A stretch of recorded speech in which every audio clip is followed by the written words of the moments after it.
Welcome to The Wedding Wear with Officiating by Amanda.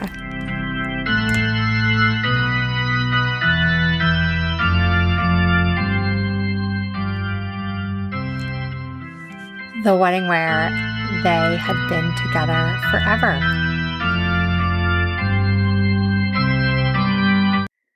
Hello, friends, and welcome back to The Wedding Wear, a podcast where we listen, we don't judge, and today we talk about couples who took things a little slower than maybe what we would think of. Today's episode is The Wedding Wear, they had been together forever.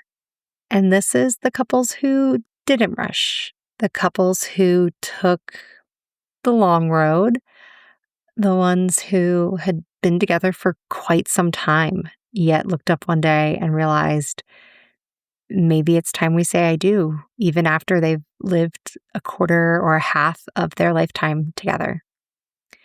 Before I get into the episode, I just want to give some life updates. The year is moving very, very fast and very, very swiftly, which is really awesome. But just like last year, it's going to be a crazy year. So thank you all for bearing with me if episodes aren't out every week, every 2 weeks. We're working over here just trying to keep the trains moving on time. And while I'm in a lull period right now without some weddings, the spring and the fall are amping up to be absolutely crazy and absolutely chaotic. And if you are a loyal listener on this podcast, I'm going to get you filled in on some information before it hits the general population. My husband and I are expecting, so that jumbles up my fall a whole heck of a lot more with a little one on the way. Don't worry, I've got coverage. Weddings will not be canceled. If you are a couple of mine and you're freaking out, check your emails if you are an August or September couple for what the game plan's going to be, but no worries. We've got it all underhand. Can't wait to introduce you guys to my new sidekick, side officiant. She's fantastic. Her name's Blake, and I look forward to having her on the podcast really soon so that she can introduce herself and get that all set up for you guys. Okay, enough about you, Amanda. Back to telling us stories. When we talk about love stories, or we think about them in terms of mostly pop culture, they're fast. They're really fast. It's a meet cute, a spark, a stolen look, a whirlwind romance. I mean, yes, we know that the celebrity marriages that happen in 5 weeks often end in divorce in 2 days, but you hear a lot of stories about we just knew, and we had to be together and no forces on earth could stop us. And very quickly they are engaged, married, riding off into the sunset before a season finale. And yeah, I did just quote Bridgerton kind of there. If you follow shows like that, you know exactly what I'm talking about. Meet in the springtime, court in the summer, married by fall, a baby through the winter, and done. But that's not always real. And there's more than one timeline for love stories. And because there's so many whirlwind romances that we hear about, we kind of forget about the couples who've been together forever. The ones who maybe go to wedding after wedding after wedding, hearing, and when are you getting married? Or the ones who don't really need a commitment or a legal commitment to know that they love each other, to know that they're going to be together. And that's a little bit of the couples that I've married that I want to focus on today. I'll probably do another episode at some point focusing on the shorter side of that spectrum where they only knew each other a few days, or they knew it was love, had to get married very quickly. There's a ton of those I've done as well. So what does this forever that we picture look like? Sometimes it looks like growing up together. Sometimes it looks like growing old together. Sometimes it looks like the micro commitments, or if there's kids involved, they are not micro at all, the commitments that you make as kind of the building blocks of life together. And before you know it, you've built a whole house, raised a whole family. And that is true of the couples that I've married. I've married couples who have never known really a life without each other. And I have couples who raised their kids together and blinked, and suddenly the kids were 18 and 20. And the thought of, oh my gosh, right, we were going to get married at some point, but it never seemed to be the right time, the best time. It happened. Those who lived together for decades and didn't feel a need, were happy with where they were. And those who maybe had a little bit more of that quick summer romance thing when younger, but lost each other for a little bit of time and came back together. And when you add up that length of time together, the pre and the post, it can be quite substantial for how long they've been a part of each other's lives. And the one thing that I really love about marriages for couples who've been together a long time is that I honestly should just get up there and say the number of years they've been together, because their love and their story has already stood the test of time. And that is really powerful, sometimes more powerful than all of the vows that you could come up with to say. And there are so many reasons why couples wait, or why they choose not to marry, or that marriage isn't a necessity for them, and none of them are wrong. Some of the more common reasons that I've heard have been finances, because weddings are expensive. It is more important to buy a house, buy a car, make sure that there's food on the table, make sure everyone's gotten through college, grad school, additional degrees. A lot of professionals, doctors or lawyers that I've married, it's been a 50-50 split, who they met in college that they fell in love with, whether they were getting married before the professional degrees because you wanted that person, by your side through commitment for your future journey, or more commonly in the millennial generation. No, you both go and do your degrees. You're both together, even if you're together but apart, and you work through it. And upon getting those advanced degrees, you then finally have a little bit of the time, and certainly more of the money, to sit down and say, okay, let's get married. Health is another reason, because insurances are crazy, and sometimes you don't want to muck with who's on which insurance or what covers what. And if you're dealing with some really tough health issues, sure, the first thought on your mind could be, I love this person and I want them to know I love them and to spend any days I've got left with them. But on the flip side of the coin, I've got enough on my plate just thinking about my health or worrying about the health of my partner. Don't need to complicate things with filling out a marriage license, with finding a time, a place, a location, a person to get married, especially if you've always had dreams of doing a little bit bigger of a ceremony. You don't want to shelve that, especially if you're sick, because you never know when your next opportunity might be. Labels are another reason. They know who they are to me. They know how important. We don't need to be husband. We don't need to be wife. We don't need the labels. I also hear age sometimes. Oh, we were too old to get married. It wasn't the cool thing anymore. All of our friends had already gotten married. So we were just together, and it didn't matter. We're already doing life together. What really changes? And one of the last reasons I hear quite a bit on why there's a wait, if you will, is previous relationships that went wrong, or previous marriages, and wanting to be more intentional, more certain the next time around, or having been burned through both the marriage and divorce process, that the ends don't justify the means. So that's sometimes where I get people that will say, we want to share our commitment. We don't want it legal. We don't want any document that says that we are legally spouses. And don't worry if you're confused on what all I could be talking about or how exactly that all works out of having a wedding but not being married. I will cover that all next week. With all of the couples that have been together for a long time, it wasn't that marriage was missing. It was just, it wasn't a necessity yet. Or in the case of one of my stories, it wasn't possible given their ages until a certain time. So I married a couple who had been together since the second grade. So cute. It was adorable.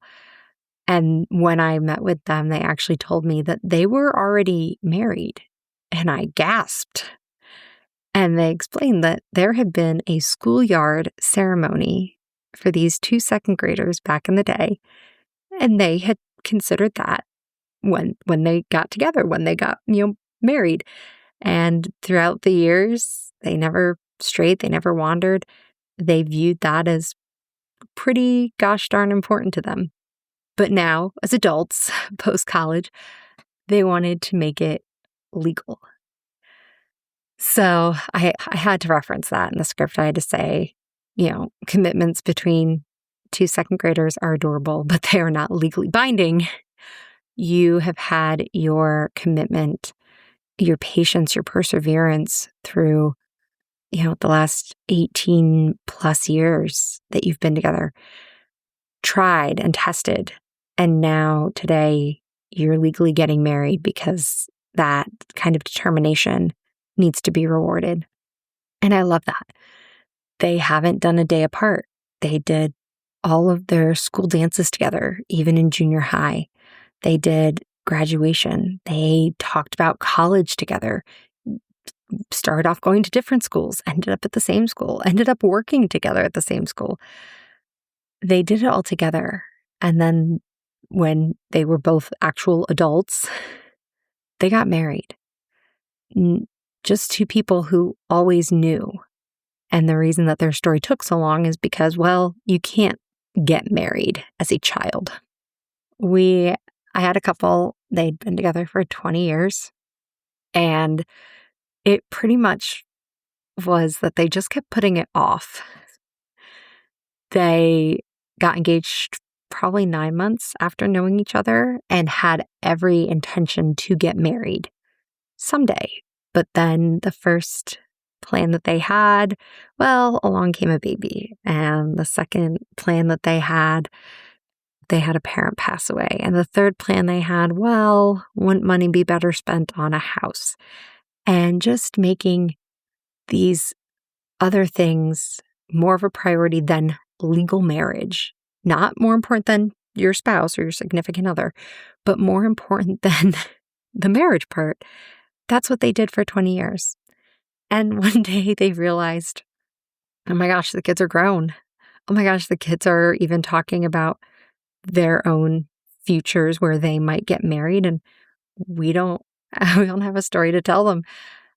The someday that they kept putting off had turned into 2 decades. And when we did their wedding, it wasn't about finally. It wasn't about catching up. It wasn't about, well, we had to do this. It was really about honoring how far they'd come and how much they'd already built. And that, if anything, you do a bigger celebration, I would almost say, for a 20th anniversary than what you do for a wedding. On a tangent, if I were to make any recommendations, it would be that the amount of time and energy and money that goes into a wedding should be a fraction of what it is. And that whatever it is that you do say, yes, let's spend, this is our threshold. Each 5-year milestone that you're together, you should be amplifying up that pot so that by the time you hit 20 years, 30 years, 40, or if you're lucky enough, 50 years, there is a huge celebration awaiting you, worthy of all the years, of all of the times when you could have walked or you got so frustrated. That, I think, is the bigger thing to celebrate than that initial commitment It's the continued commitment. But I digress. I had a couple who, even when I married them, they did not want to be married. Well, I shouldn't say it like that. They didn't want legal marriage at all. They were very comfortable and confident with who they were and how their lives were going. But then COVID hit. And when the world shut down for COVID and things got very scary, especially for older couples who did not have any sort of legal paperwork tying them to their spouse, it meant that you might not be permitted to visit them if they were hospitalized, that you have no grounds to make some of these very scary medical decisions for them. I live in a state that does not recognize common law marriage. And so there is no safeguard of, oh, well, we've been together so long, or we're pretty much partners. And since same-sex marriage has been legalized, really commitment ceremonies aren't as legally or formally accepted as they once were. So you're kind of married or you're kind of not. And in the light of COVID, it really stripped down for what else comes bundled in this legal marriage situation, and does it matter?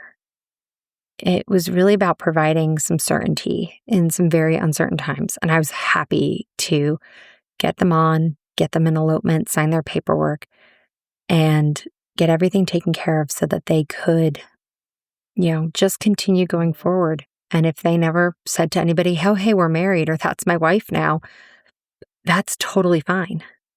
They just needed it for some of the residual benefits. I then had a couple who took the long way around, if you will, to find each other. They had known each other in college and they liked each other. They dated on and off through college and a few years after. And they both then went on to marry other people, lost touch a bit. And probably about 10 years ago, saw each other at a reunion. And one had been divorced and the other one wasn't divorced yet. But I won't say rekindled, I won't make that assumption, but they reconnected and started talking to each other again and refound that friendship and that trust, that bond that was at the very basis of their earlier relationships. And then when they both found themselves single and available, they picked back up. But they didn't want to scare their families. They didn't want to, start screaming, hey, we found each other again and we 1,000% know that this is what we want to do. And gosh, it only took us on and off 15 years to figure out that we wanted to do this. So they bid their time a little bit. They waited. They wanted for their kids to get through school, not have an upheaval of kind of like a Brady Bunch house with a remarriage of their parents. And when it made the most sense, they did. They tied the knot together.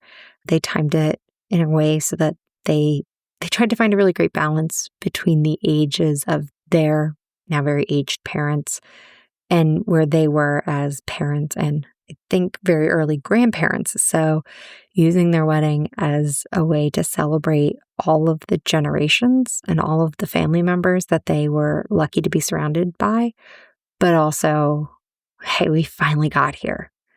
It's the journey of 1,000 steps. Weddings feel different for couples who've been together for a long time. There's, at least in my experience, I have found that there's less nerves, less pressure. There's still the same emotion. You might think, gosh, we've been together forever. Why am I tearing up as I say my vows? It's because today is a different kind of day. It's a special day. Within their ceremonies and their relationships, there's a lot more confidence. There's humor. Oh my gosh, the jokes that they tell and have no problem with me telling. There's a deep knowing, and also knowing that you're not likely going to have a fight the night before the wedding and call it all off and break up. That is not something seen in couples who have been together for a very long time. Their vows have some really meaningful words to them.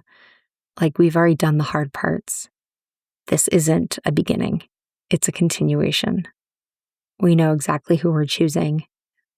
They are some of the most grounded and joyful ceremonies that I've officiated. So if you're out there listening and you're like, gosh, been together with my partner for like 10 years. Oh, if they ever propose, if we ever get married, I personally think ceremony-wise, it'll all be worth it. Because realistically, there is no timeline for love. There's no expiration date. There's no right or wrong moment. There could be a better moment or a best moment, and there have been missed moments, but there's no right or wrong. You're going to do it when it makes the most sense to you. And please, oh, please don't let society or, the lady Whistledown and the members of the Ton dictate that you are a spinster on the shelf if you're not married by 20, and that you have to only be out in the engaged world for a year or college. If you meet somebody freshman year and you're dating them throughout, they're kind of like, oh, you'll get engaged by the spring semester of your senior year. That is not logical, really, at all. So whether you met last year or you met each other in grade school, whether you found yourself married within 6 months or you waited and kept rescheduling over the span of 6 years, whether you got married while you were young or you lived a whole life together before you said, I do, what matters is that you chose to say, I do. And you know that that has meant over all the years, I choose you and I choose to love you. So thank you for listening to The Wedding Wear. I'm excited in the next few weeks to bring you some more kind of mashups from some of these weddings I've done that have been not legal or not to the normal ascribement of time, or really not to the normal time length because they've been like, we knew each other 2 weeks. So stay tuned for all of that. And until next time, this has been Amanda. Thank you for listening to The Wedding Wear with Officiating by Amanda. I hope you enjoyed today's episode and found some inspiration or insight for your own special day. This podcast is hosted on Buzzsprout and can be found on all major platforms. If you haven't already, please subscribe, like, comment, and share to help us reach even more listeners who might laugh a little at The Wedding Wear. For the links referenced in the show, visit Linktree at Officiating by Amanda. You can also follow the business on Facebook, Wedding Wire, and The Knot to stay up to date on everything going on. If you have a question you'd like me to answer on the podcast, just send an email to theweddingwearpodcast@gmail.com. And if you're ready to inquire about officiating services for your own big day, you can reach me at officiatingbyamanda@gmail.com. Thank you so much for tuning in, and until next time, this has been Amanda.